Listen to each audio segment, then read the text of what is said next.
Abraham ലോത്തിനെ വിളിച്ചേച്ച് പറഞ്ഞേടാ, ഈ ദിവസങ്ങളിൽ ഇവിടെ പ്രശ്നമാണെന്ന് കേൾക്കുന്നുണ്ട്, ഒരു കാര്യം ചെയ്യും, ഞാൻ പെന്തിക്കോസുകാരനാ, നീയും പെന്തിക്കോസുകാരനാ, അത്ര ഗുണമല്ലെങ്കിലും, അതുകൊണ്ടൊരു കാര്യം ചെയ്യും, ദേശമെല്ലാം വിശാലമാണ്, നിനക്ക് ആവശ്യമുള്ളത് ഞാൻ വഴക്കിനൊന്നുമില്ലെന്ന് പറയും. ഇത് ആത്മീയൻ്റെ ലക്ഷണം.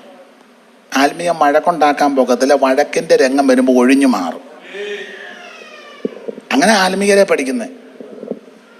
ആത്മീയരെ അങ്ങനെ അല്ലാതെ മറുഭാഷ കേട്ടുണ്ടെന്നും ആത്മീയരാന്ന് പറയരുത്. അയ്യോ അച്ഛാ എൻ്റെ അന്യഭാഷ കേൾക്കണം, അയ്യോ അറബിയാന്നാ തോന്നുന്നേ. സഭയിൽ വന്ന് അറബി പറഞ്ഞു വെച്ച് വണ്ടിയിൽ അങ്ങോട്ട് പോകുമ്പോൾ ഒരുത്തൻ ക്രോസ് വെക്കട്ടെ, അന്നേരം അസ്തോദ്യ ഭാഷയും പറയും, ഗ്ലാസ് താത്തേച്ച് 3 ഡാഷ് ഡാഷ് ഡാഷ്. മറുഭാഷ കേട്ടാലൊന്നും ആത്മീയനാന്നറിയത്തില്ല.